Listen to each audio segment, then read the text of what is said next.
4.3 is a polynomial function. In this section, we are going to learn the definition of a zero of polynomial functions, uses remainder theorem, factor theorem, syntactic division to divide the polynomial, uses syntactic division to evaluate a polynomial function, and uses syntactic division to solve the polynomial equation. Polynomial equation. A polynomial equation is an equation that can be written in the form p of x equals 0, which means we set a function, polynomial function, equals 0, where your p of x has a descending order. Descending order, that means your highest degree power stay on the first term, and the following term, the degree of the following term will be less than the previous term. And the following term, this term, n minus 2, is less than n minus 1. And continue to has that pattern. The highest degree power is getting less and less until you get a constant number.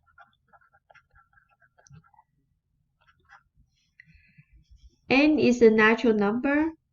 It must be a positive integer, right? So you will have the degree n polynomial. So we are using the first term, which means the highest degree power term, to define the degree number of your polynomial. For example, if I have the 5x power 5 minus 4x power 4. So this polynomial function has a degree 5 polynomial. A zero of the polynomial function, we just simply set the function equals 0. So when you have the function equals 0, we call that is a zero of the polynomial. Division algorithm. If p of x and d of x, they are polynomial, and your d of x cannot be equal to 0. And the degree of the d of x is less than or equal to the degree of p of x, there exists unique polynomial qx and rx such that the polynomial function is equal to d of x multiplied by q of x plus r of x. If we use the long division way to perform, that's the way it looks like. Your p of x is here. Your d of x is here. Q of x is here. And the remainder will be r of x. So p of x we call it the dividend. D of x we call it the divisor. Q of x is a quotient. And r of x is your remainder.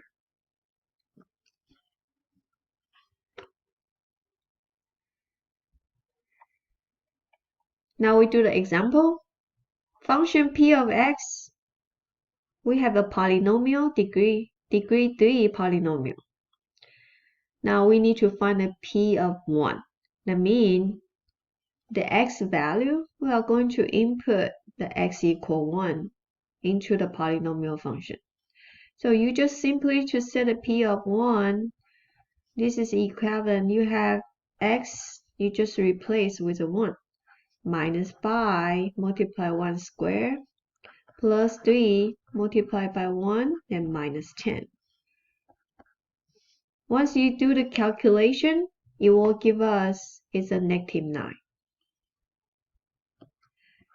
Now, when you use the zero factor theorem or remainder theorem, we call it remainder theorem here.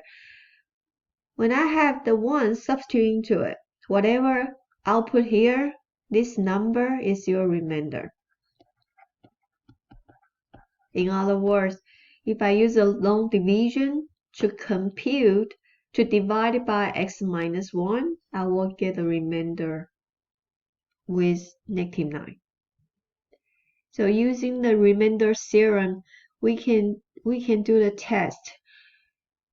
The number I substitute into here, whatever you have here, that will turn to the remainder. If the result you get a 0 here, that means that would be a factor of the polynomial function.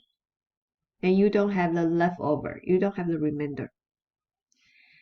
This is the same performance when I using the long division, which means I have the polynomial function to divide by x minus 1. So this is the same idea. We have that use the long division and we put a 3x power 3 minus 5x power 2 plus 3x minus 10. That's a long division. You all have that at high school. This is a divider, right? So we put, sorry, this is a divisor. So we put a divisor on the outside of this sign. Now finding the quotient, we take the first two, right? Because outside we have two terms. So we take the two term first. 3x cubed divided by x, we will have the 3x squared. So I put a 3x squared on the top of the second term. So 3x squared multiplied with x will get a 3x power 3. 3x squared multiplied with -1, you'll get a negative 3x squared. Now we subtract from the top to the bottom. So 3x cubed minus 3x cubed, it cancels out. Negative 5x squared minus negative 3x squared. So it will turn to a positive 3x squared. So when you sum these two, you'll get a negative 2x squared. Drop down one more term because the outside has two terms. So we need to keep the inside has two terms as well. Now use the negative 2x squared divided by x. We'll get a negative 2x, so minus 2x. Now negative 2x multiplied with x. We have negative 2x squared. Negative 2x multiplied by -1, it turns to a positive 2x. Same way, we subtract everything from the top to the bottom. So the first term will 0 out. 3x minus 2x, so you have x left. Now drop down the 10 here. X divided by x will get a 1, so it's a positive 1. I put a 1 on the top. Now we use a 1 to multiply the divisor outside here. So we have 1 times x, we get an x. 1 times -1, we get a -1. Now when I subtract on the top to the bottom, I will get a -9.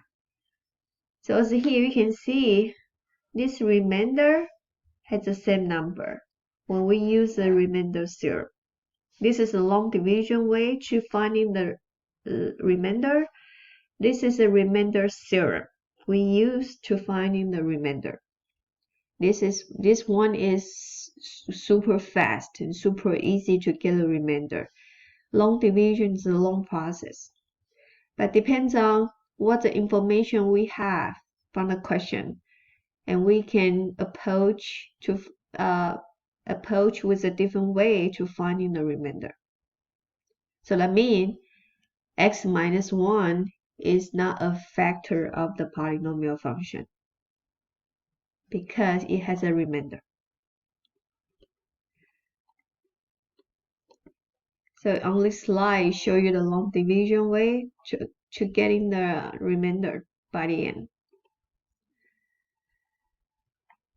Remainder theorem. If polynomial p of x is a polynomial function, c is any number, and p of x is divided by x minus c. Now keep in mind x minus c, this is a factor form. Right? This is a factor form.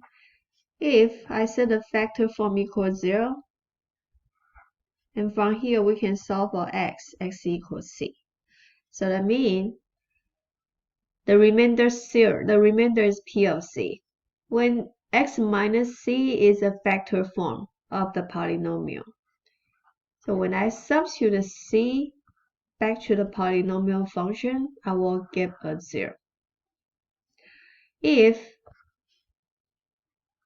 x minus c is not a factor form of the polynomial, okay? So when we substitute c into it, you will get a number. It could be positive, it could be negative. It could be any real number. And in that case, cx minus c is not a factor form of the polynomial. So when you have p of c equals 0, that means x minus c is a factor of p of x. When you have p of c is not equal to 0, that indicates x minus c is not a factor of the polynomial. Okay, so that's just the information to give us whether your c number plugging into the p of x, you are getting a 0 or not. That information will tell you c x minus c is a factor form of the polynomial or not. The factor theorem. If p of x is a polynomial function, c is any number.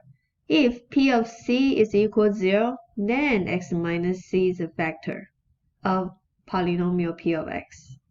If x minus c is a factor of p of x, then p of c is equal to 0.